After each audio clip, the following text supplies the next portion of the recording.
est vérité. Tu es la vérité. C'est pour cela, ta parole est la vérité, car tu es la parole vivante incarnée, faite chair pour nous sauver. C'est pour cela, nous sommes dans la joie. Merci Père éternel pour ce privilège, cette opportunité, tu nous donnes encore ce matin dans ce lieu, de nous réunir pour prendre part au milieu parmi nous.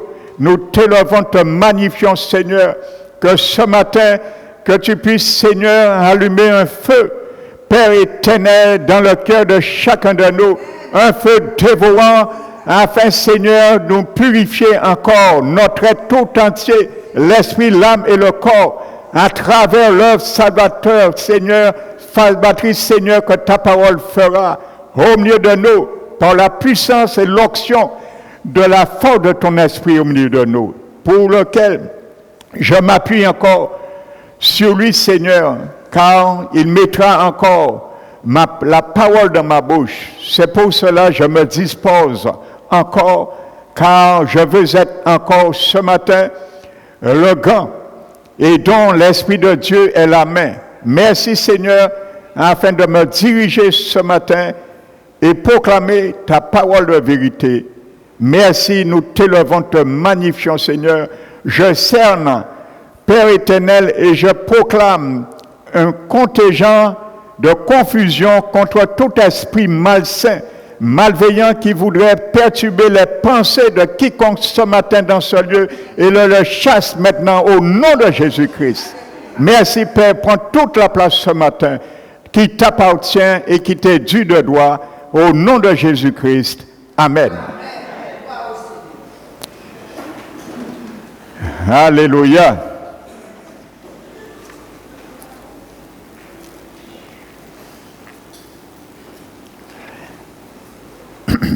Donc je salue ceux et celles que je n'avais pas salués. Amen.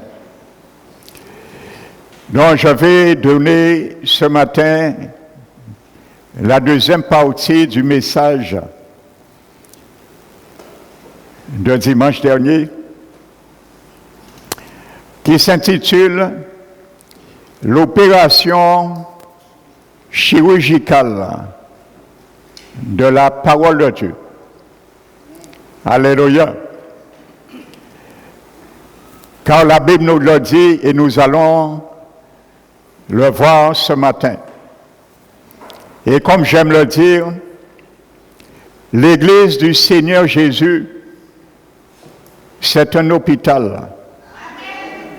C'est là qu'on apprend à se laisser opérer avec l'instrument salvateur qui est la parole de Jésus. C'est son moyen. Alléluia. Et l'agent efficient qui fait cela, c'est l'Esprit de Dieu en nous et au milieu de nous.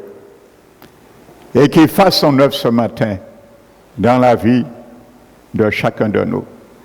Amen.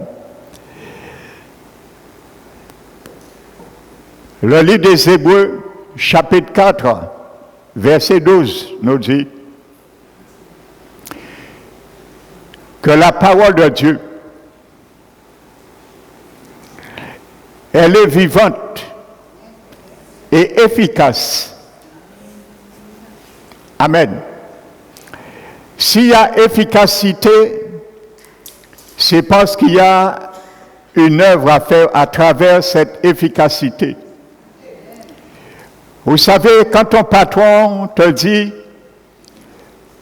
vous voyez cet ouvrier, vous voyez cette ouvrière, elle est très efficace pour moi. Il sait ce qu'il dit. Amen. Donc la parole de Dieu est encore plus que cela. Nous allons le voir. La Bible dit, elle est acérée plus qu'une épée à double tranchant, au plus aiguisé, qu'une épée à double tranchant, pénétrant même. Vous voyez, elle pénètre. Lorsqu'une épée pénètre, c'est pour faire du mal. Nous sommes d'accord? Alléluia. Si je prends une épée et je l'enfonce dans le corps de quelqu'un, c'est pour lui faire du mal. Nous sommes d'accord. Amen. Donc la parole de Dieu, elle pénètre jusqu'à partager l'esprit et l'âme, jointure et moelle. Donc voyez bien, c'est une opération chirurgicale. Alléluia. Non, ce n'est pas moi qui le dis, c'est la Bible même qui le dit. Alléluia. Donc ce matin, je suis à la bonne place. Car nous sommes tous ce matin sur une table d'opération. Alléluia. À l'hôpital du Seigneur, son Église. Et il va nous opérer d'une certaine manière avec cet instrument, la parole de Dieu. Amen. Donc après avoir dit cela, alléluia,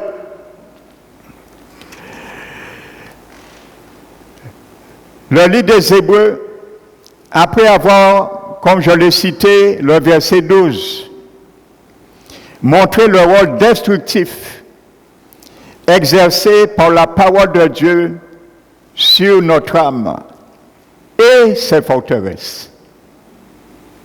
Amen. Alléluia. Quand je dis ça fait mal, frères et sœurs, parce que l'objectif a atteint par la parole de Dieu, par cette épée, lorsqu'elle pénètre notre âme, c'est pour détruire certaines forteresses qui sont dans notre âme. Par bien souvent, ce sont des forteresses qui nous empêchent d'y avancer dans notre marche avec le Seigneur, notre marche spirituelle, bien sûr. Bien souvent, ce sont des forteresses qui nous empêchent d'avoir une pleine, intime communion avec notre Seigneur. Bien souvent, c'est notre âme qui nous empêche d'avoir une sainte communion avec notre frère et sœur de l'Église. Bien souvent, c'est notre âme qui nous empêche d'avoir une bonne relation familiale entre nos femmes, nos épouses, entre nos époux, entre nos enfants et parents, ainsi de suite. Frères et sœurs. Donc, il faut que l'Esprit de Dieu, sa parole, tranche et fait une séparation afin de rétablir l'ordre. Que ce soit dans la désunion, dans le manque de communion, dans la désobéissance, pour rétablir l'ordre qu'il faut pour chacun de nous. Alléluia. Donc, il a accompli cette œuvre, frères et sœurs, et il veut plutôt accomplir cette œuvre. Alléluia. Donc, tout cela ne paraît pas très réjouissant pour mon âme, bien sûr, et pour ton âme. Vous savez, il y a des opérations chirurgicales que nous n'avons pas le choix. Nous savons que ça fera mal. Mais c'est que nous sommes obligés, nous sommes contraints à l'accepter parce qu'il n'y a pas d'autre choix. Eh bien, mon frère, ma soeur, ce matin, le Saint-Esprit me dit, il n'y aura pas d'autre choix pour toi et moi d'accepter ce message pour toi et moi ce matin. Et il n'y a pas d'autre choix. Si j'avais un autre choix, j'aurais pu contourner cette opération. Si tu avais un autre choix, tu aurais pu contourner cette opération. Mais allons voir, bien que nous n'avons pas d'autre choix, mais ça fait mal. Comme une opération physique, nous savons ça fait mal, ça nous fera mal, mais nous n'avons pas le choix. Parce que si nous ne le faisons pas, peut-être c'est la mort physique. Mais la parole de Dieu, si nous n'acceptons pas cette opération, ce sera aussi la mort. Mais pas la mort physique, la mort spirituelle. Alléluia. Donc, faisons le bon choix ce matin. Alléluia. Le bon choix ce matin. J'ai fait le bon choix ce matin, Seigneur, pour ta parole. Alléluia. Donc le verset suivant, le verset 13, donne des sujets d'inquiétude encore plus sérieux à notre âme et à ses forteresses. Alléluia. Je reviendrai peut-être dimanche prochain sur cette troisième partie, sur les forteresses. J'ai ébauché un peu vendredi pour ceux qui étaient là dans la prière, pour bien comprendre qu'est-ce que la Bible parle de forteresse. Et j'ai donné un exemple qui est capital. Les forteresses, parfois, ça nous met en sécurité. C'est une tour fortifiée. Amen. Donc, bibliquement, la Bible en parle. Et je disais que, par exemple, le psaume 91 dit que l'Éternel est ma forteresse. Ce mot forteresse, dans l'hébreu, le grec veut dire c'est une tour, un endroit qui est fortifié et qui nous met en sécurité lorsque nous sommes dedans. Donc, c'est une tour fortifiée. Donc, quand la Bible dit que Dieu est une forteresse, ça veut dire que nous sommes cachés. Et la Bible dit que quand Christ, notre vie est en nous, notre vie est cachée en lui. Amen. Donc, c'est une sécurité. Mais dans le domaine spirituel, et c'est ce que Paul nous demande aussi à démolir dans 2 Corinthiens 10, 5. Amen. Donc, spirituellement aussi, il existe des forteresses. Alléluia. Qui nous met aussi en sécurité. Mais c'est une force sécurité. Alléluia.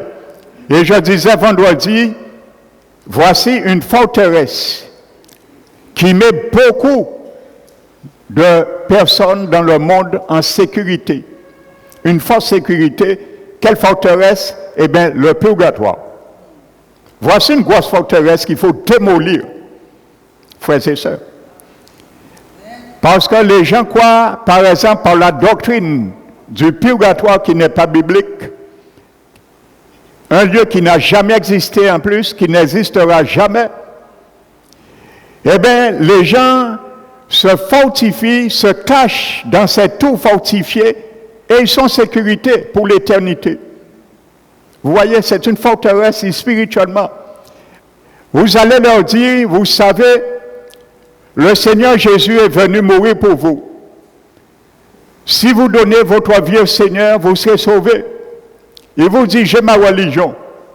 Ça veut dire, il veut dire, on n'a pas besoin de ça, on est sauvé de toute façon, parce que le purgatoire, c'est tout en moins, c'est là moins caché, moins sécurité.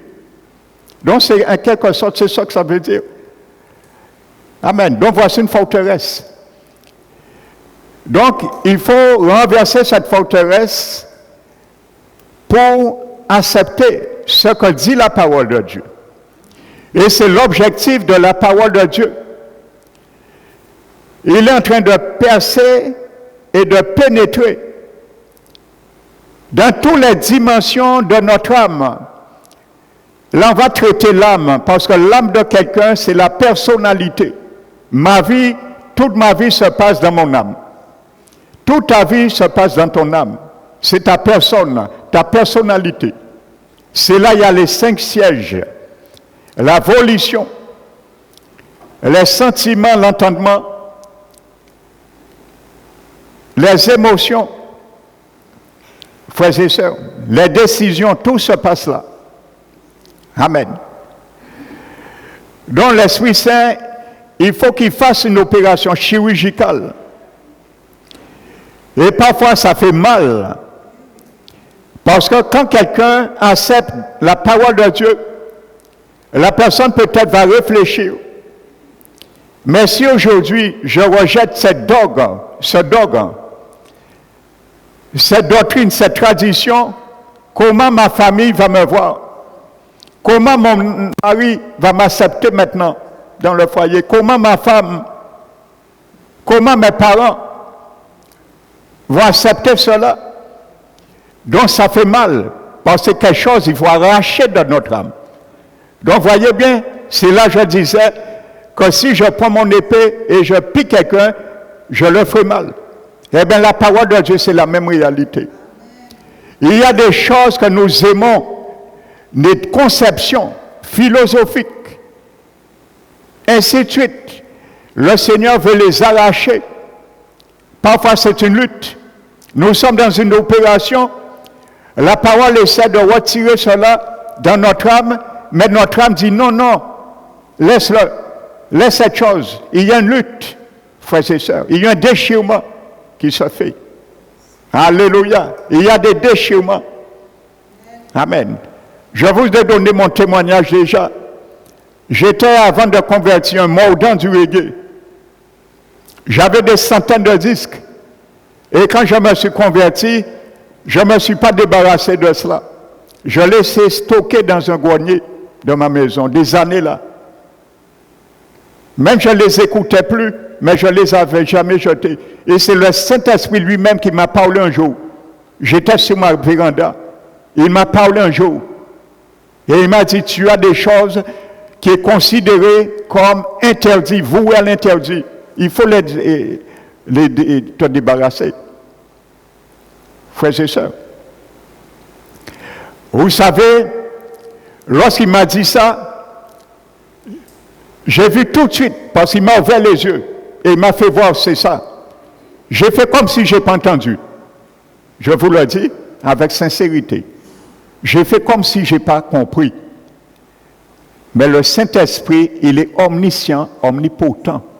Il connaît tout. Et il m'a rappelé encore tes disques pour bien faire comprendre qu'il n'y a pas trompé. Et j'ai capitulé. Je suis monté tout de suite. J'ai retiré toutes ces boîtes. Je les ai comptées, j'avais des centaines. Et je les ai... Frères et sœurs, je les ai brûlés, un après l'autre. J'avais plusieurs options. Les vendre, donner à quelqu'un. L'Esprit Saint m'a dit non, ce qui n'est pas considéré pour toi, il ne faut pas le donner à quelqu'un d'autre. Et je les ai détruits, frères et sœurs. Je les ai brûlés, je suis allé derrière mon terrain, je les ai brûlés une à une. Frères et sœurs, j'ai senti comme si c'était mes tripes qui étaient en train de s'arracher de l'intérieur de mon âme. J'ai senti comme un cordon ombilical qui était en train de se couper. Frères et sœurs, ça m'a fait mal. Je pleurais. Mais j'ai obéi. Voici ce que l'opération du Saint-Esprit fait. Lorsqu'il veut prendre quelque chose, ça fera mal parfois. Mais il faut faire un choix. Soit dit non, ne touche pas ça, Saint-Esprit de Dieu. Ou prends, vas-y. Il y a un choix, c'est oui ou non. Alléluia. Amen. Alléluia. Dans le verset 13 maintenant, écoutez. Après avoir dit au verset 12 que j'ai lu, regardez ce que dit le verset 13.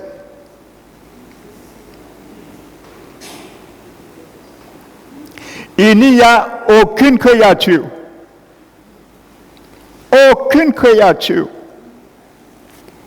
tu fais partie de ce aucune. Je fais partie de ce aucune qui soit invisible devant lui. Tout est à nu, tout est mis à nu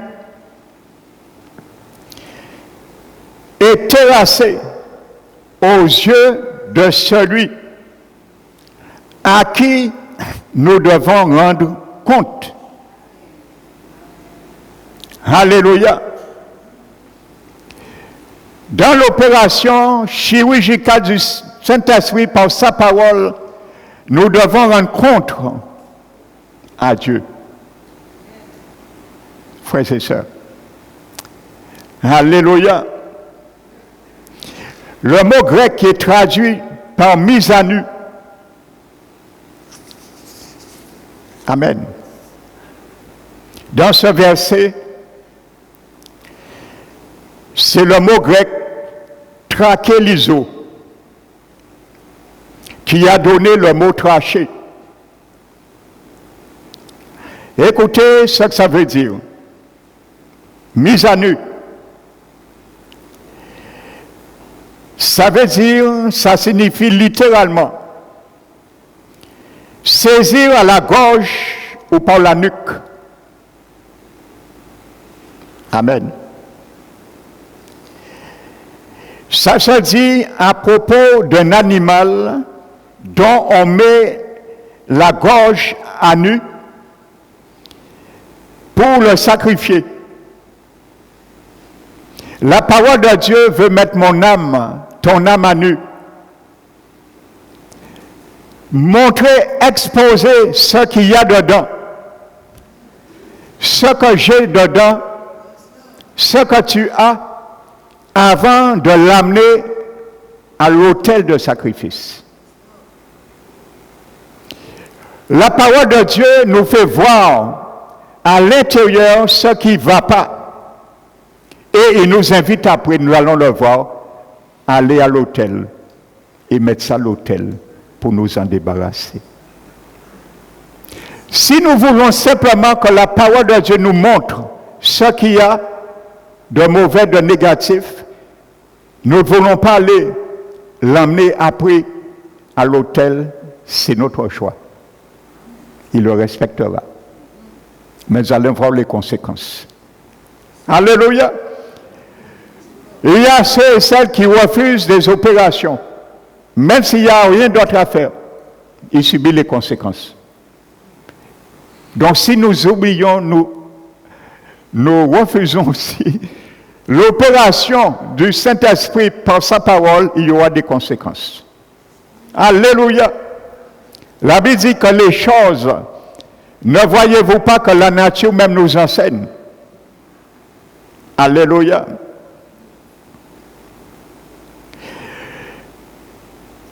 Cela désigne, d'autre part, ce mot. Ce terme était employé dans le cadre, frères et sœurs, de poursuites pénales. Je vous dis que les mots grecs et hébreux que le Saint-Esprit inspire, ce sont des mots qui sont très, très, très forts, frères et sœurs. D'autre part, ce mot grec était employé dans le cadre de poursuites pénales. Donc, voyez bien, l'Esprit, la parole de Dieu nous met dans un tribunal, un procès. Et je disais dimanche dernier, n'oubliez pas que le Saint-Esprit, c'est un juriste, parce qu'il s'appelle Paraclet. Parakletos en grec. Et ce mot paraclet dans le grec était utilisé pour un juriste, premièrement. Avant même que Jésus disait que je vous enverrai un autre parakletos. Amen. Donc ça veut dire que Jésus lui-même est un grand avocat. Parce que Jean utilise le même mot paraklétos pour parler de Jésus que nous avons comme avocat. C'est paraklétos. Donc Jésus, qui était l'avocat par excellence sur la terre, il a envoyé un deuxième avocat identique à lui, un autre consolateur. Alléluia. Donc quand ce soit l'Esprit Saint qui fasse cette opération en moi ou Jésus, c'est la même réalité. L'un ne va pas trahir l'autre et l'un ne va pas contredire l'autre. Alléluia. Parce qu'ils vont utiliser le même instrument. L'Esprit Saint ne va pas utiliser la parole, Jésus ne va pas utiliser autre chose. Il va utiliser aussi le même moyen, la parole. Ils ne se contredisent pas. Alléluia. Et ce que j'aime dans la Bible, dans les épîtres, les apôtres ne se sont jamais contredits. Même il y a des textes qui paraissent obscurs pour l'entendement humain, il y a d'autres textes qui clarifient. Frères et sœurs, ce qui est sombre, je dis bien, selon nous, notre compréhension. Alléluia. Amen. Par exemple, je prends un exemple très simple. La Bible parle de deuxième mort. Donc, quelqu'un va lire, quelqu'un qui est entièrement adamique, il va lire ça, il va dire, bon, c'est une deuxième mort physique. La Bible dit la deuxième mort.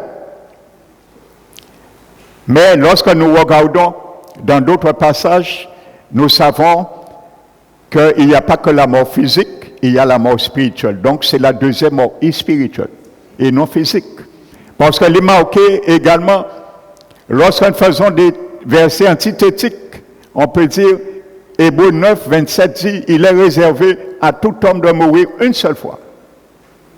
Donc, la Bible ne se contredit pas. Nous prenons ces deux textes antithétiques. La deuxième mort, il est réservé à tout homme de mourir une seule fois.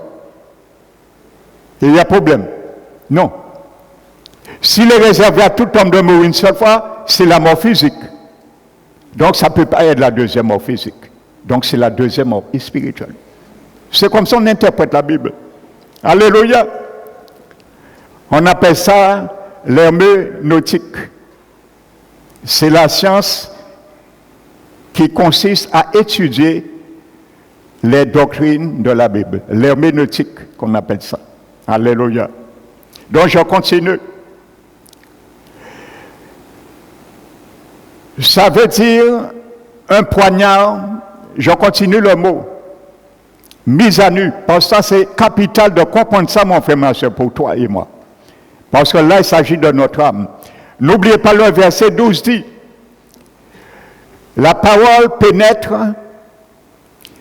pour séparer l'esprit et l'âme. Et elle juge les sentiments et les pensées du cœur. Alléluia. Vous savez, la Bible parle de esprit, âme, cœur.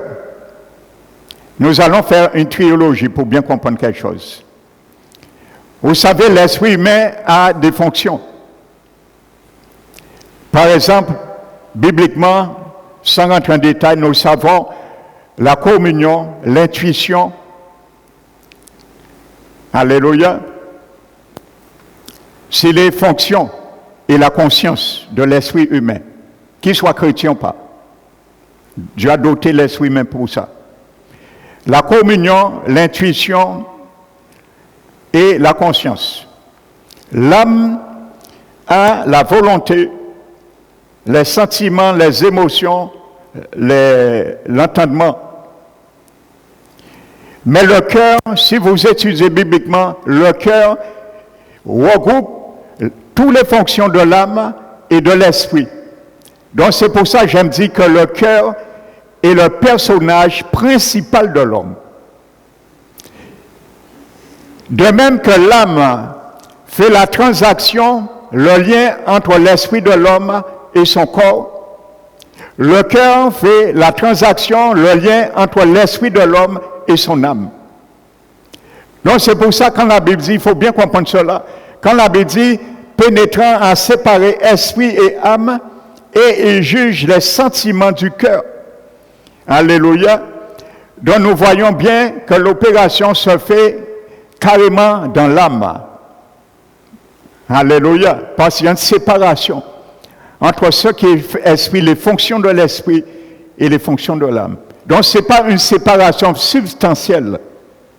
L'Esprit de Dieu ne sépare pas mon esprit substantiellement de mon âme. Alléluia. Donc c'est spirituellement. Il veut séparer les fonctions, les ambiguïtés, les compromissions, frères et sœurs. Ce qui est esprit est esprit. Parce que quand nous sommes nés de nouveau, le Saint-Esprit ne me parle pas dans mon âme. Quand tu es de nouveau, l'Esprit Saint ne te parle pas dans ton âme. Il ne te parle pas dans ton âme, dans ton corps. Il te parle dans ton esprit humain.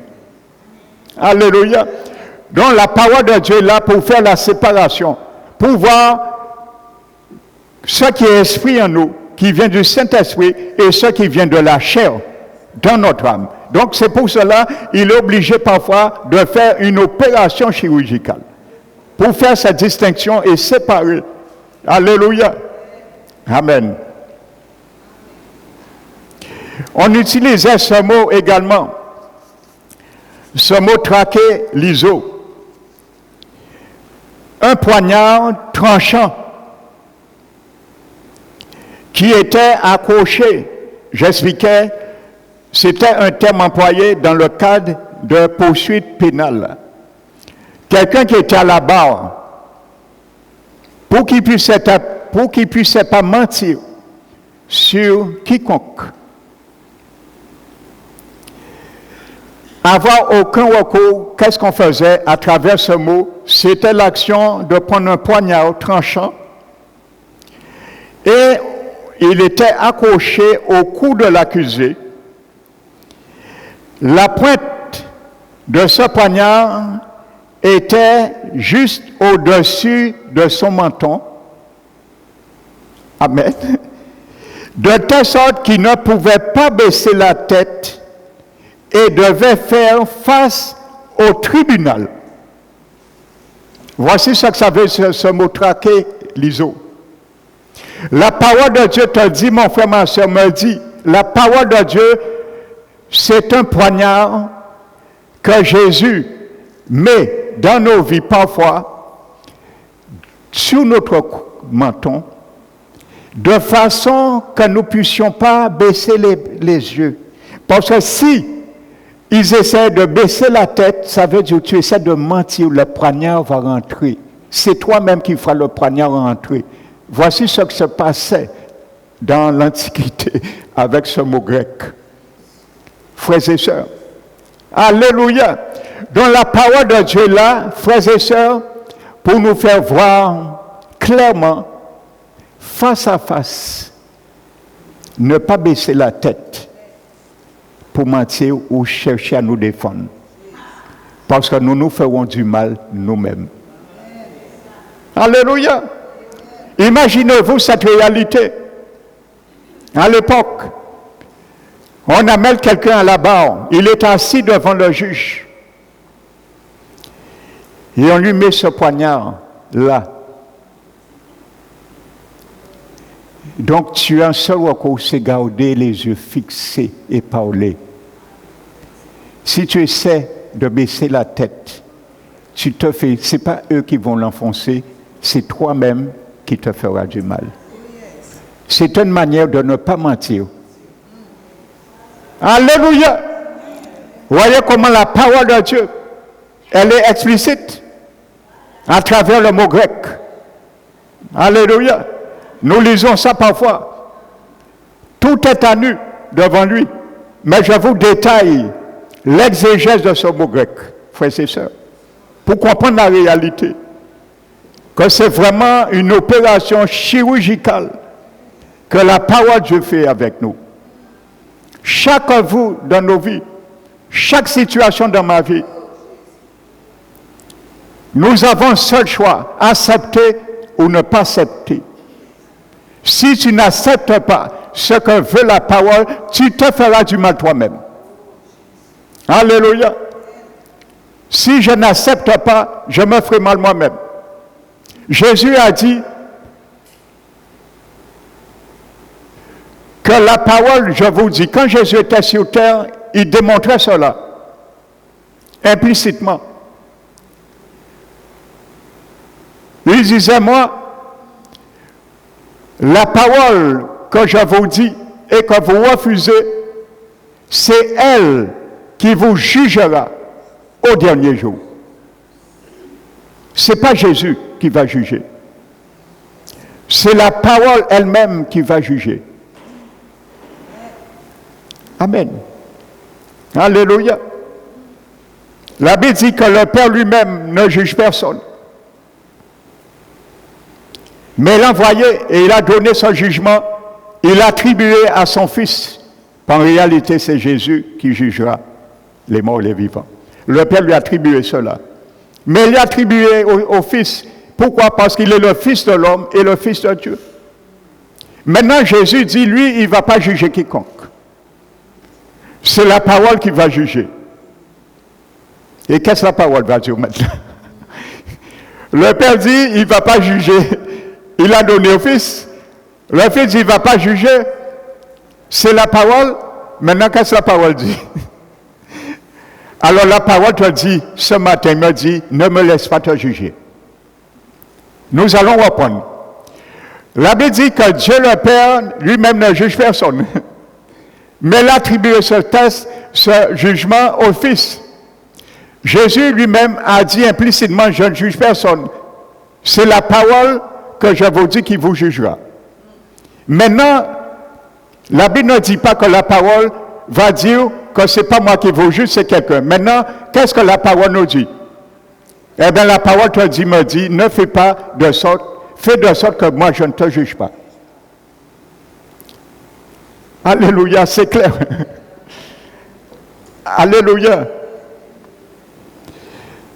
Amen. Et cela, pourquoi on mettait ce couteau sur le cou? Il devait faire face au tribunal, face à face.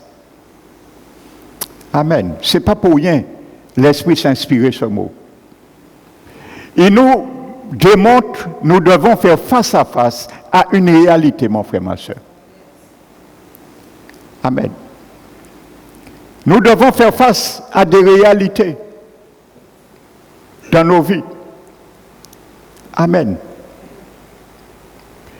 Il y a trop de réalités que nous oublions dans le temps, même des années dans le Seigneur, frères et sœurs. Vous savez, il y a un homme qui s'appelle Jabez, dans le livre de 1 Chroniques 4, versets 9 et 10.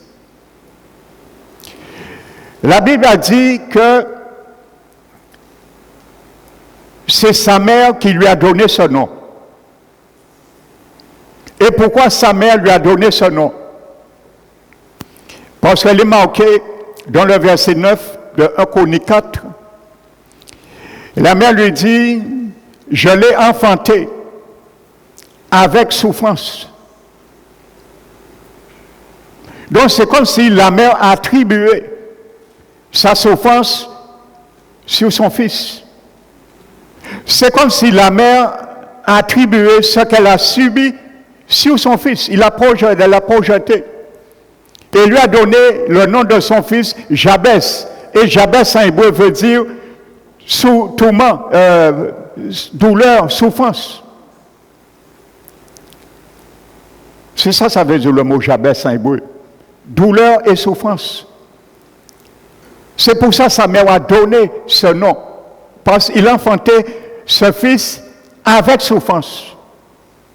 On ne sait pas pourquoi. Peut-être ça a été compliqué. On ne sait pas. Donc elle a souffert pour cela. Peut-être son mari était mort entre-temps. Financièrement, matériellement, socialement. elle s'est trouvée démunie de moyens de pouvoir élever cet enfant. On ne sait pas. La Bible est silencieuse sur cela. Mais la Bible dit que Jabez, il subissait cela dans sa vie à cause de son nom. Mais un moment, il a invoqué l'Éternel. La Bible dit que Jabez, au verset 10, invoqua l'Éternel. Vous savez, ce mot invoqua est fort. Bien souvent, la Bible emploie d'un autre terme pour invoquer l'Éternel.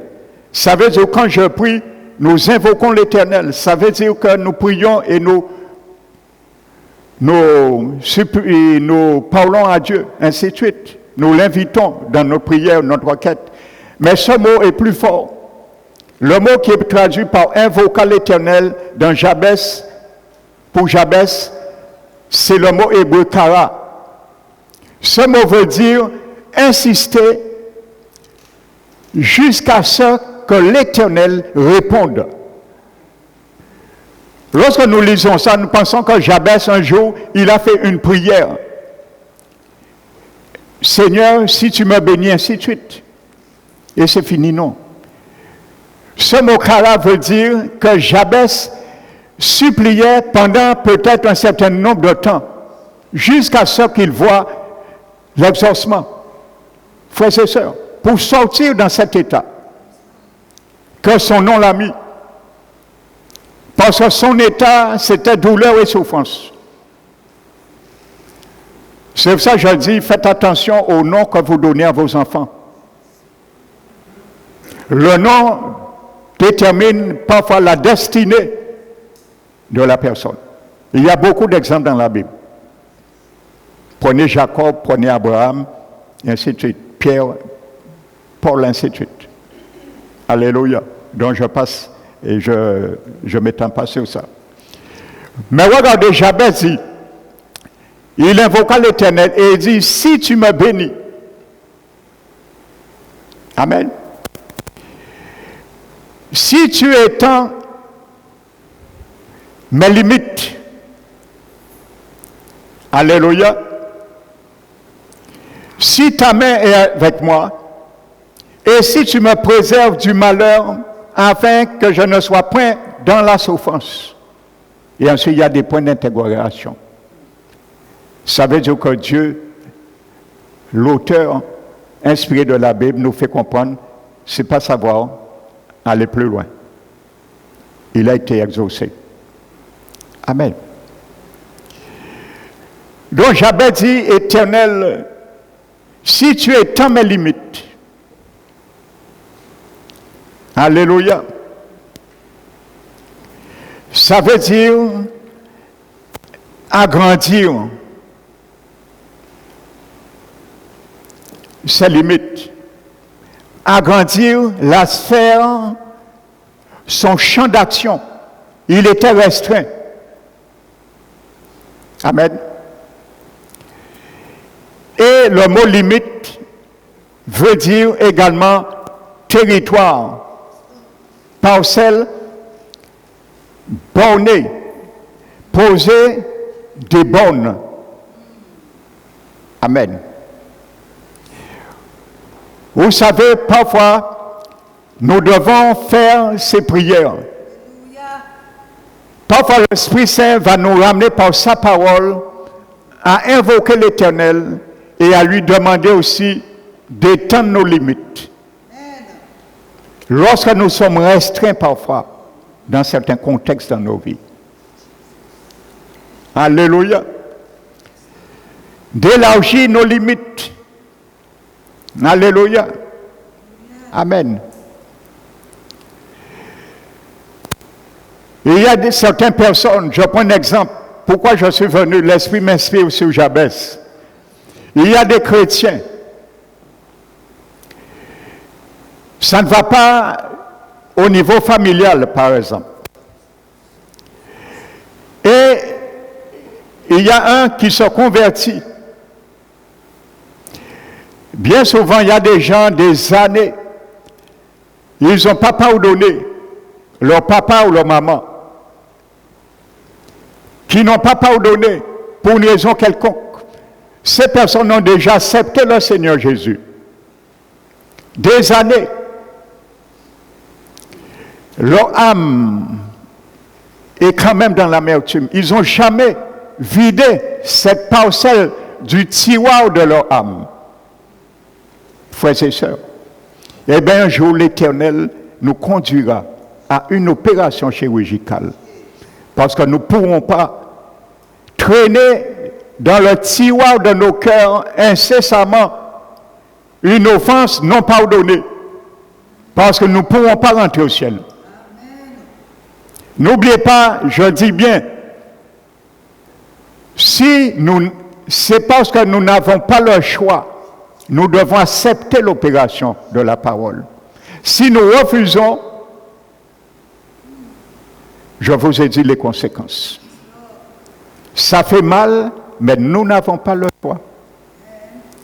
Donc à ce moment, invoque l'Éternel et dit comme Jabez, étends tes limites. Tu es borné, je suis borné, les bornes de mon territoire s'arrêtent là. Je n'ai jamais pardonné, je n'arrive pas à pardonner, je n'arrive pas à oublier.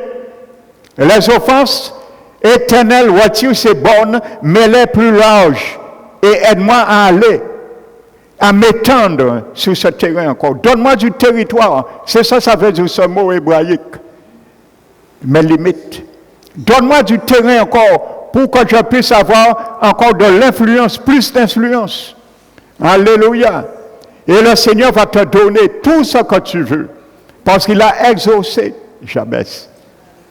La Bible dit, et l'Éternel l'exauça. L'Éternel va t'exaucer. Si tu lui demandes de retirer les bornes, vous savez quand vous achetez un terrain, on borne le terrain, on met des plots. Eh bien, c'est ça que ça veut dire. Jabez demande à l'Éternel de retirer les bornes, de les mettre plus larges. Il veut s'étendre davantage. Il veut s'étendre.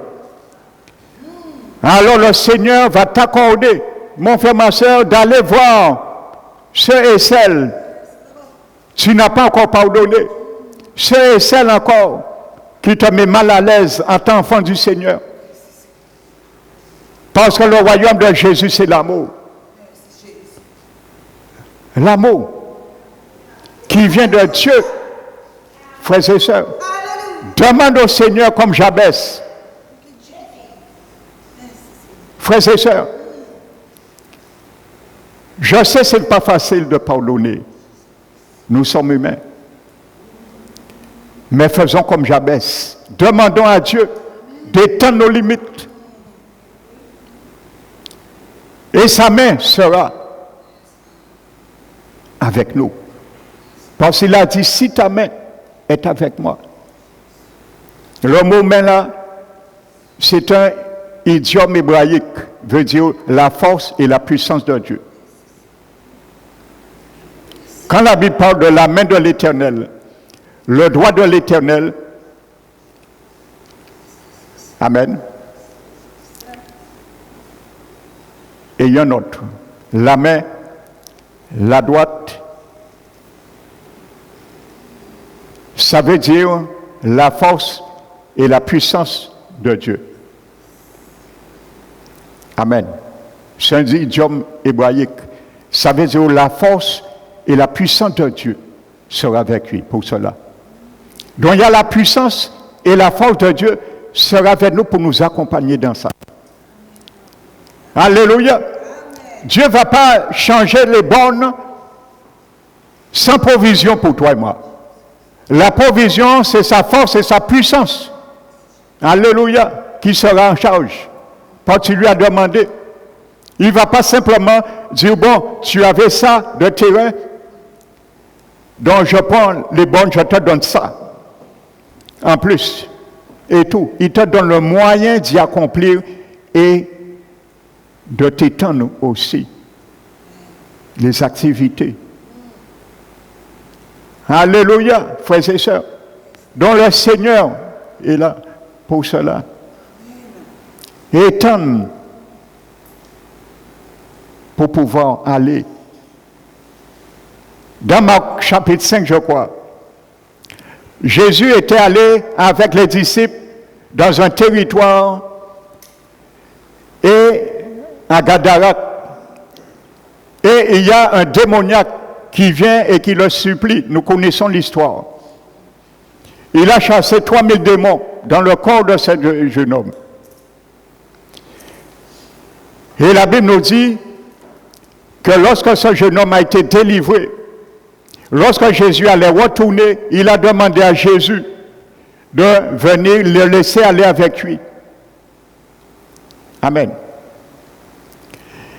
Jésus ne l'a pas permis. Et il y avait, vous savez, ce n'est pas Jésus. Qui est Jésus aurait empêché de le suivre et d'être chrétien? Non. Il faut voir qu'est-ce qu'il y avait derrière. Momentanément, ce refus. C'était pour son bien, premièrement. Je veux que ça nous parle fort aujourd'hui. La Bible dit, Jésus lui dit, va, retourne dans ta maison. Amen. Donc ça veut dire que cet homme, sa vie familiale était brisée à cause de ces 3000 démons qu'il habitait. La Bible dit, on n'arrivait pas à tenir cet homme en le chaînant, en l'attachant par des chaînes. Il brisait les chaînes. Il vivait dans les sépulcres. Le mot sépulcre là ne veut pas dire vraiment cercueil. Hein. C'est des grottes qu'on taillait à l'époque. Ce mot grec veut dire des grottes qu'on taillait. On taillait bien et on vivait dedans. C'était des grottes taillées. Amen. C'était sa vie, sa demeure. Il n'avait plus de vie familiale, frères et sœurs. Imaginez-vous. Donc, Jésus lui dit, retourne à ta maison. Ça veut dire que c'était un moyen de dire, tu vas être un témoin pour moi de ce que l'Évangile fait. Le changement d'une vie radicale. Donc, c'est comme si Jésus voulait le faire expérimenter une réhabilitation familiale et sociale. Lorsqu'il lui a dit, retourne dans ta maison. Le Seigneur voulait le faire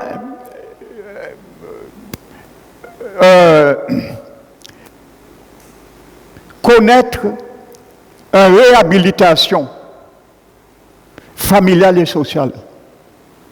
Imaginez-vous, un tel parent voit son fils venir normal du jour au lendemain, frères et sœurs. Mettez-vous à la place d'un tel parent. Mais il va dire, mais je ne crois pas à mes yeux. Frères et sœurs. Eh bien, quand Jésus fait des choses dans nos vies, c'est pour le monde dire, je ne crois pas à mes yeux. Alléluia. Eh bien, c'était le cas. Il lui a dit, retourne. Et la Bible dit, lorsqu'il allait, il est entré dans 10 villes, dans le Décapole, et témoignait, il prêchait l'évangile de ce que Jésus a fait pour lui. Frères et sœurs. Amen. Donc quand Dieu restaure, il faut témoigner ce que Jésus a fait. Quand Jésus nous a donné le pardon, il faut témoigner ce pardon. Frères et sœurs. Alléluia. Donc c'est la même réalité. Quand nous acceptons Jésus, Jésus nous dit, va aussi, témoigne ce que j'ai fait pour toi. Alléluia. Frères et sœurs. Il nous donne aussi, il élargit, frères et sœurs, nos champs d'action, nos limites. Alléluia. Pour nous permettre d'expérimenter une réhabilitation. C'est la même réalité. Le champ d'action que Jabès a demandé, le Seigneur aussi va nous le donner pour nous permettre de réhabiliter aussi un désordre dans le non-pardon, des années qui perdurent. Et il nous dira, vas-y maintenant. Va réhabiliter la situation familiale que tu as perdue. Va te réconcilier avec ton mari. Va te réconcilier avec ta femme. Va te réconcilier avec tes parents.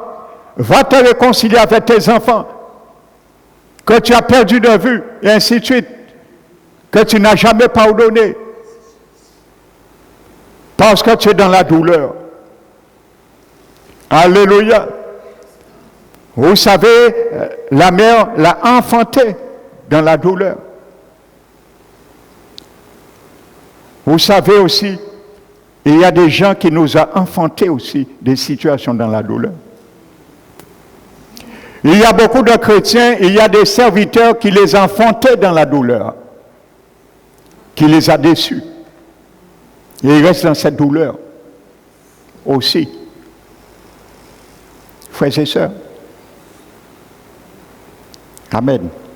Mais Jabès a dit, regardez la phrase finale, il a dit, si tu me préserves de malheur pour que je ne sois plus dans la douleur, douleur qui portait son nom.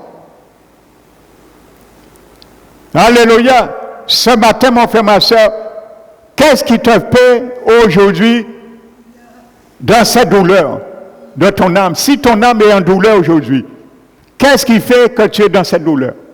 Pendant peut-être des années. Qu'est-ce qui fait que je suis dans cette douleur pendant des années? Ce matin, invoque l'Éternel. Pour que je ne sois plus dans la douleur.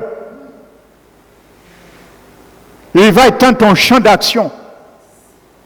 Et peut-être le non-pardon, la rancœur, l'animosité qui te ronge ton âme, va répondre à ton besoin, afin que je ne sois plus dans la douleur. Il va te dire, Jésus, la parole t'invite à faire comme cet homme pour réhabiliter une situation familiale, une situation sociale, que à ce jour peut-être, tu n'as pas encore réparé. Criez au Seigneur ce matin.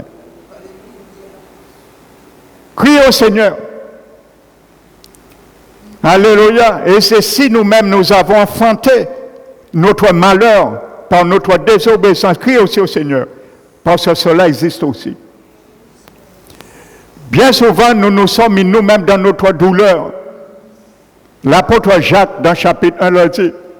Et il a dit que Dieu, si quelqu'un, lorsqu'il est tenté, ne dit que c'est Dieu qui me tente. Alléluia. Jacques, l'apôtre, s'est fait l'avocat de la parole de Dieu. Et il a dit, ne disent que c'est Dieu qui me tente. Car Dieu ne tente personne et lui-même ne peut être tenté par le mal. Mais il a dit, chacun est tenté. Toi et moi.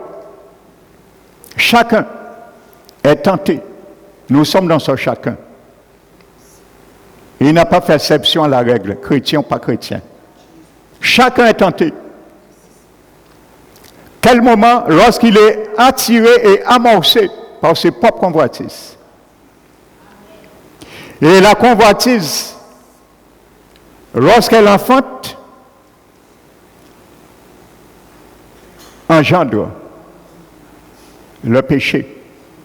Un bébé, il s'appelle péché. Alléluia, c'est nous-mêmes qui l'enfantons. Un bébé qui s'appelle péché. Alléluia. Et le nom de ce bébé ne va pas donner autre chose que le nom qu'il porte. Parce que le nom de quelqu'un détermine sa destinée. Jabès, c'était tourment, douleur. Il était constamment dans les tourments, pas tourment, douleur et souffrance. Et la Bible dit, le péché, lorsqu'il est consommé, produit la mort. Pas physique, mais spirituelle. Amen. Donc ça, c'est la souffrance et les douleurs de ceux que nous avions aussi enfantés. Alléluia. Et nous allons l'enfanter aussi dans la douleur. le péché. Donc c'est une image qui est symétrique, qui est si identique, frères et sœurs. Alléluia. Donc c'est une réalité. Également, beaucoup ont enfanté ce bébé dans leur vie, mais ne crient pas au Seigneur.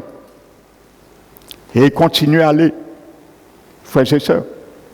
Parce que le nom de ce bébé va ramener que ce qu'il peut donner à travers son nom. C'est son héritage et sa destinée. Refuse ce nom. Refuse ce bébé, mon frère, ma soeur, que je le refuse au nom du Seigneur. Je continue la définition de ce mot. Revenons à Hébreux 13, 4, 13. Alléluia.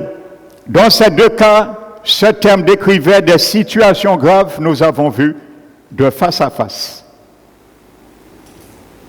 Alléluia. Donc ça voulait également, désigne également, ce mot trachéliso désignait également la manière dont un combattant empoigne son adversaire. Amen. Donc ce mot est très sérieux. On utilisait ce mot pour lorsqu'un combattant empoignait son adversaire. Alléluia. Donc notre âme devient parfois l'adversaire de Dieu, l'adversaire de la parole. Donc il est obligé d'empoigner parfois notre âme. Et n'oubliez pas, Jésus l'a dit, celui qui veut me suivre, il doit être prêt à haïr sa vie, son âme, à mourir, faire mourir son âme par la mort. Jésus l'a dit. Donc Jésus avait en vue, en tête, en pensée, ce que la parole fera dans ma vie et dans ta vie. Sommes-nous prêts pour ça? Sommes-nous prêts chaque fois la parole de Dieu va nous ramener devant un tribunal de Dieu pour trancher avec nous? Amen. Pour nous permettre nous-mêmes de juger nous-mêmes. C'est un jugement intérieur, la parole de Dieu.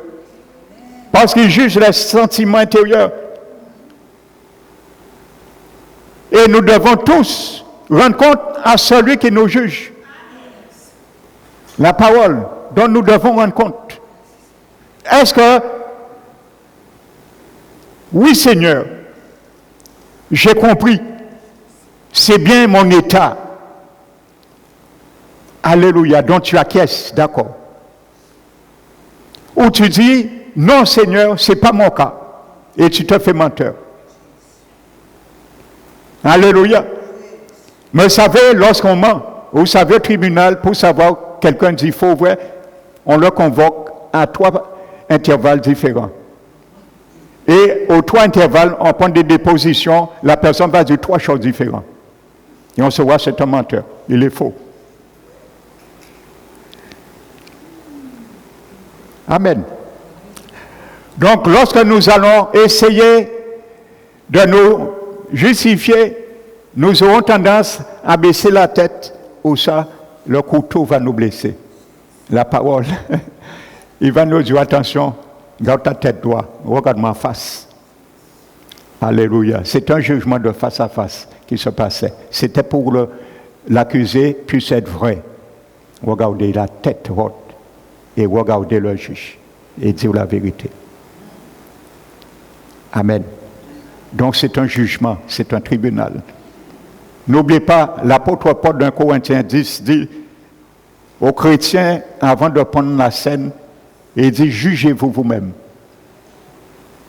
Jugez-vous vous-même. Comment tu vas te juger toi-même? Tu es capable ou pas? En fonction de ce que la parole te dit ou te dit pas. Alléluia. Amen.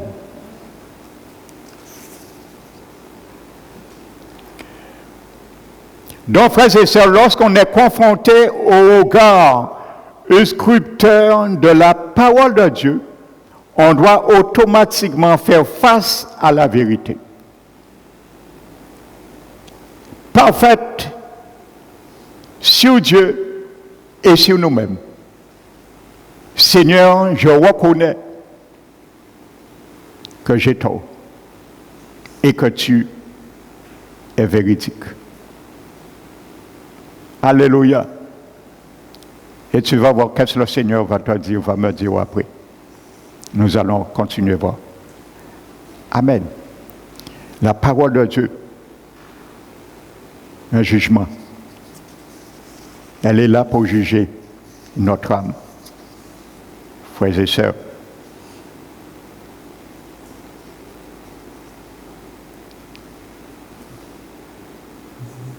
Alléluia.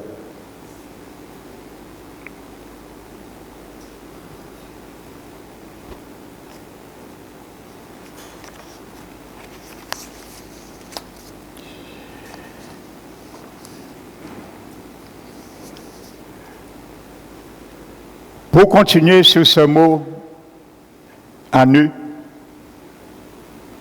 dans Hébreux 4, 13, vous savez, dans l'Ancien Testament, l'Éternel avait donné des instructions très précises pour les sacrifices. Le souverain sacrificateur prenait un animal, achetait ses membres, attachait ses membres au corne de l'autel des holocaustes, qui se trouvait bien sûr dans les parvis, avant de lui trancher la gorge d'un geste sec.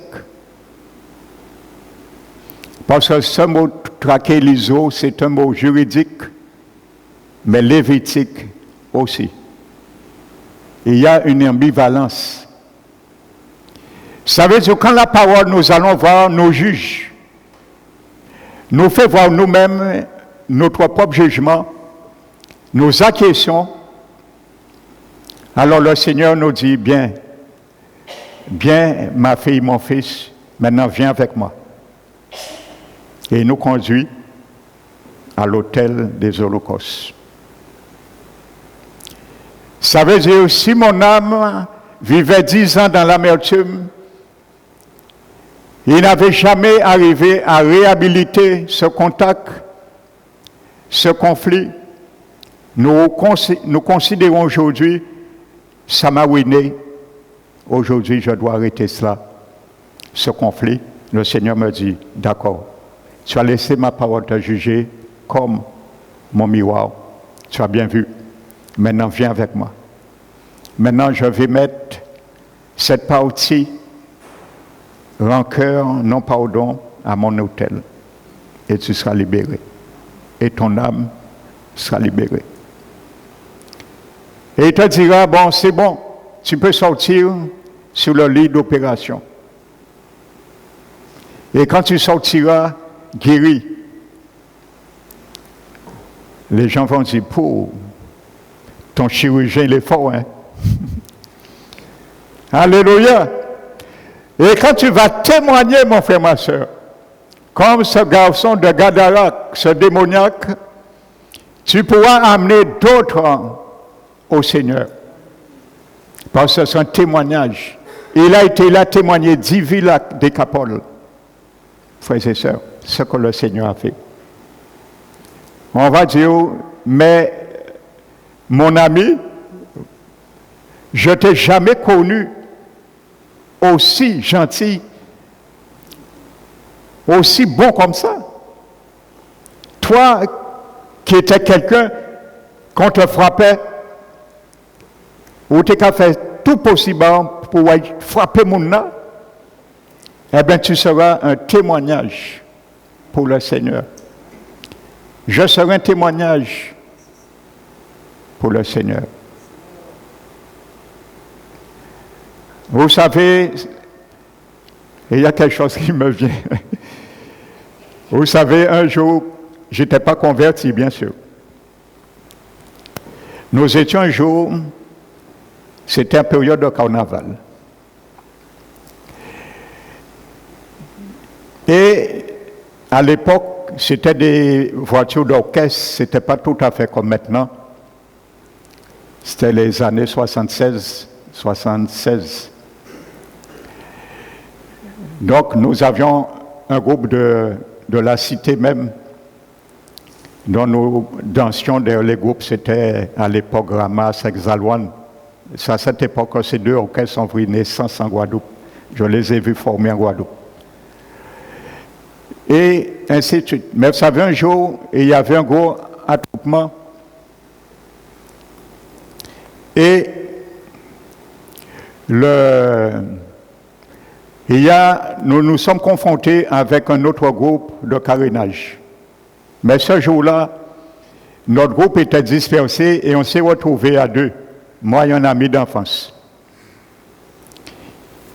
Et comme le dimanche auparavant, il y avait un conflit, une bagarre qui s'était fait. Il y avait un gars de ce groupe et qui était boxeur professionnel. Il a voulu se battre avec mon petit frère. Mais un ami a pris la cause et il a frappé ce boxeur. Donc le dimanche suivant, ils étaient venus et nous attendu une embuscade. Mais ce jour-là, on m'a pris pour mon frère. Et on s'est trouvés à deux. Ils étaient à peu près 50, en plein la place de la Victoire. Il y avait des policiers qui étaient là devant nous, ils ne se sont pas mélangés. Et ils sont venus nous encercler, ce groupe de carénage. Ils avaient des couteaux. À l'époque, c'était Manchago. C'était à l'époque de Bruce Lee. Donc, les gens jouaient le Manchago en Guadeloupe. Ils avaient des couteaux, ainsi de suite. Et ils ont commencé à se battre avec nous. Nous étions à deux. On ne pouvait pas aller en arrière. Donc, ce jour-là, nous sommes restés à deux à nous battre. Et c'est ce jour-là qu'ils ont coupé mon menton. C'est pour ça que j'ai une grosse cicatrice là. Et vous savez, le Seigneur a fait de sorte, il y a eu un ami Saint-Martinois qui était très haut. Et à l'époque, les locks, les dreadlocks commençaient à être en Guadeloupe. Mais vous savez, les locks de ce frère, il avait 3 gros locks qu'on appelle des bongos. Et même sa copine est interdite de toucher ses locks. L'Oxabouga a été sacré. Eh bien, vous savez, ce jour-là, il est venu au loin, il nous a vus, et il est rentré dans la troupe, et on a retiré sa casque, son bonnet, et on a touché son lox. On aurait dit que c'est comme si c'était comme Samson, et il a trouvé, il avait force. Et il a fait que désarmer ceux qui avaient manchago, couteau, et il a commencé à les frapper, mais vraiment frapper, et c'est là, ils ont pris la fuite. Ils ont pris la fuite. Tous sont partis. C'est là, le Seigneur a permis que je sois libéré. Et quand je suis entré le soir à la maison, la mère m'a regardé et il dit, moi, petit garçon, débrouillez-vous. Et je me rappelle, je suis allé chez un médecin qui était de garde, et c'est un docteur, je ne vais pas nommer son nom, qui n'était pas trop bien. Il m'a cousu, agrafé, sans stériliser, sans nettoyer rien. Il m'a cousu avec la barbe à l'intérieur. Mais là, je vais venir. Vous savez, j'ai dit, cet homme-là, je vais me venger. Le boxeur. Je vais me venger. Et je suis resté à marcher plusieurs mois avec vraiment un couteau. Je marchais avec une grande chemise qui me donnait là. Et avec un couteau, je me suis dit que des montagnes pas joindre, mais des hommes qui joignent. Et j'ai dit un jour, je vais joindre cet homme. Partout où j'allais, j'avais ce couteau. Vous voyez, le pasteur Emmanuel, c'est Jésus qui l'a changé. Alléluia. Le Seigneur peut te changer et changer les bornes de ta limite. Et je t'encourage à accepter le Seigneur. Et vous savez, à peu près 3 mois, ce même frère, et pas frère, ami, nous allions au cinéma avec un jour et on voit cet homme que je cherche et ils étaient à 3. ils étaient en train de boire une bière blonde. Et je dis à l'ami, mes bouganou là. Vous savez, frères et sœurs, nous sommes allés, nous sommes montés, nous avons monté l'escalier. Et je suis venu, vous savez, ce jour-là, j'ai senti une main de l'Éternel sur mon âme. Et ça m'a apaisé. Et quand j'ai senti ça, j'ai dit à cet homme, « As-tu quoi changer de moi ?» Il est resté, il me dit, « Moi, ah ouais, pas vrai, qui monde. » Et je lui dis, « Où ça, longtemps caché où ?» Et je lui montre le couteau. Vous savez, quand je lui ai monté le couteau, il s'est mis à trembler. Parce qu'il a vu peut-être qu'il s'est mort. Et c'est là, finalement, la paix est revenue entre nous. Je ne sais pas comment. Et c'était fini. Amen. Je n'étais même pas converti. À force, oui, nous, enfants du Seigneur, qui a l'Esprit de Dieu en nous, l'amour de Dieu, frères et sœurs. Amen. Donc, c'est ça, je disais, le Seigneur va nous conduire à son autel. Alléluia. Amen.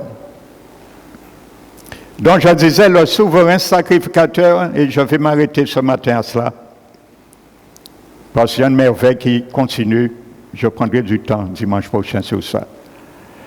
Il attachait ses membres, je vais vous dire ce mot aussi, c'est un mot lévitique. On faisait usage de ce mot également, qui est traduit par mis à nu, pour amener un animal et l'attacher, dégager son cou avant de le trancher. On l'attachait à l'autel. Donc, le souverain sacrificateur prenait un animal, l'attachait à ses membres au cône de l'autel avant de lui trancher la gorge d'un jet sec. Et on appelle cela traquer l'ISO. Donc, voyez bien, la parole de Dieu est nos juges. Elle nous interpelle, mais elle nous ramène aussi à l'autel. Alléluia. Sur ça, je vais m'arrêter ce matin. Sur cela, frères et sœurs. Et dimanche prochain, nous allons entendre la troisième partie. Donc ce matin, ma prière pour toi et moi, frères et sœurs, s'il y a des choses encore dans notre âme, au fond de nous, intérieur, nous savons que nous ne sommes pas vrais avec le Seigneur. Faisons comme Jabès. Faisons cette prière, invoquons l'Éternel. Je vous ai dit ce mot hébreu qui est traduit par invoquer, c'est le mot kara. Ça ne veut pas dire Jabès s'est mis un jour dans sa chambre et il a dit, Seigneur, si tu me bénis,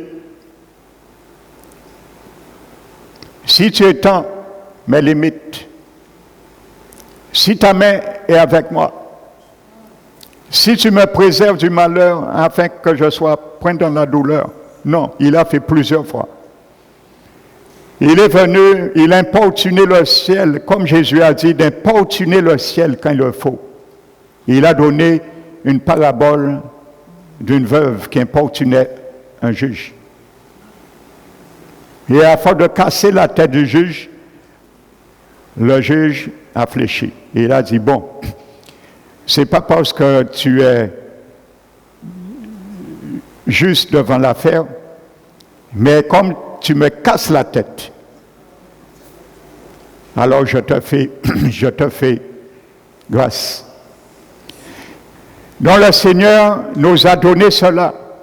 Il nous a dit de ne pas nous arrêter à importuner le ciel. Et Jésus nous a donné 3 dimensions de la prière. Première dimension. Laquelle? Vous le connaissez. Demandez. Ça, c'est une dimension de la prière, d'intercession. Deuxième dimension, chercher. Une deuxième dimension dans la prière. Et une troisième dimension de la prière, frapper. Quand tu demandes, tu cherches, il n'y a rien. Quand tu frappes à cette dimension, tu vas réveiller le ciel. Bien que Dieu ne dort, ne sommeille, mais c'est une image. Tu vas réveiller le ciel, parce que tu vas faire du bruit. C'est ce que Jabès a fait dans ce mot Kara, invoquer l'Éternel. Il a fait du bruit au ciel. Et il a insisté jusqu'à ce que Dieu le sauve dans la destinée mauvaise qu'il portait dans son nom. Frères et sœurs, c'est ma prière pour toi et moi ce matin, qu'il soit ainsi pour toi. Que le nom du Seigneur soit béni. Alléluia. Nous allons bénir notre Seigneur maintenant.